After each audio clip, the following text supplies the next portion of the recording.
നമ്മൾ കഥകളെക്കുറിച്ച് പറയുമ്പോൾ കഥകളുടെ സുൽത്താനെ മറന്നിട്ട് നമുക്ക് മുന്നോട്ട് പോകാൻ കഴിയില്ല. കഥകളുടെ സുൽത്താൻ വൈക്കം മുഹമ്മദ് ബഷീറിന്റെ ഓർമ്മ ദിനമാണ് ഇന്ന്. കോഴിക്കോട് ബേപ്പൂരിലെ വൈലാലിൽ വീട്ടിലെത്തിയത് നൂറുകണക്കിന് വിദ്യാർത്ഥികളാണ്.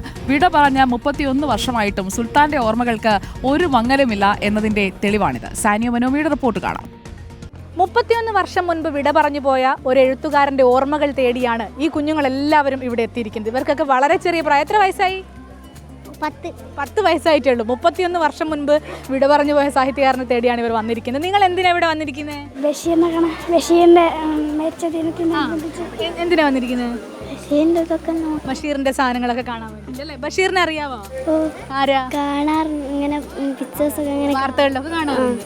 വീഡിയോ ഒക്കെ കണ്ടിട്ടുണ്ടോ? എന്താ അറിയുന്നത് ബഷീറിനെ കുറിച്ച്? ബഷീറിന്റെ കഥകളും ഏതെങ്കിലും കഥ വായിച്ചിട്ടുണ്ടോ?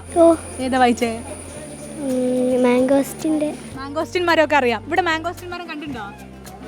ഇതാ അവിടെ മാംഗോസ്റ്റിൻ മരം ഉണ്ട്. അത് മാംഗോസ്റ്റിൻ മരമാണ്. ആ മരത്തിന്റെ ചുവട്ടിലൊരു ചാരു കസാല ഇട്ടിട്ടൊക്കെയാണ് ബഷീർ എഴുതിയിരുന്നത് കേട്ടോ. അപ്പം അറിയോ ബഷീറിനെ? അറിയോ? എന്താ അറിയാ ബഷീറിനെ കുറിച്ച്? കേട്ടിട്ടുണ്ട്, എഴുത്തുകാരനാന്ന് കേട്ടിട്ടുണ്ട് അല്ലേ? ഓക്കെ. നിങ്ങളെല്ലാവരും ഏത് സ്കൂളിൽ നിന്നാ വരുന്നേ? കൽപ്പത്തൂരോ? അവിടുന്ന് വരാ? പേരാമ്പ്ര ആ വഴിക്കല്ലേ? അത്രയും ദൂരെ നിന്ന് വരികയാണല്ലേ? കഴിഞ്ഞ വർഷമൊക്കെ വന്നിരുന്നോ? എല്ലാ വർഷം വരും. എങ്ങനെയാ ബഷീറിനെ അറിയാം?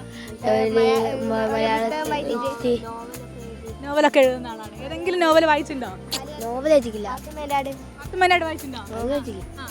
അതില് എന്താ ഇഷ്ടപ്പെട്ട? പാത്തുമ്മേനാടിൽ എന്താ ഇഷ്ടപ്പെട്ട? അടുത്ത കൊല്ലം വരുമോ? എന്താ ബഷീറിനെ കുറിച്ച് എന്താ അറിയാം?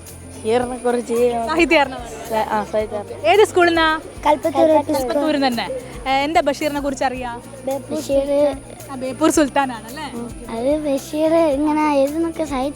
എന്തെങ്കിലും വായിച്ചിട്ടുണ്ടോ? എത്രാം ക്ലാസ്സിലാ? 5. അപ്പൊ വായിക്കാനായിട്ടുണ്ടാവില്ല അല്ലേ? അപ്പോൾ ഇത് തന്നെയാണ് ഒരു സാഹിത്യകാരന് കിട്ടുന്ന ഏറ്റവും വലിയ ബഹുമതി എന്ന് പറയുന്നത്.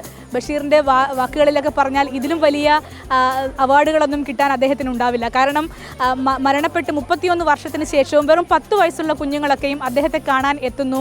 അദ്ദേഹത്തിൻ്റെ പാത്തുമ്മയുടെ ആട് ഇത്രയും വർഷങ്ങൾക്ക് ശേഷവും ഓർമ്മിക്കപ്പെടുന്നു എന്നത് തന്നെ ഒരു എഴുത്തുകാരനെ സംബന്ധിച്ചിടത്തോളം കിട്ടാവുന്ന ഏറ്റവും വലിയ ബഹുമതിയാണ് എന്നുള്ളതിൽ സംശയമില്ല. ഇന്നിങ്ങനെ നൂറുകണക്കിന് വിദ്യാർത്ഥികളാണ് പല സ്കൂളുകളിൽ നിന്നായി ബഷീറിൻ്റെ വീട്ടിലേക്ക് എത്തുന്നത്.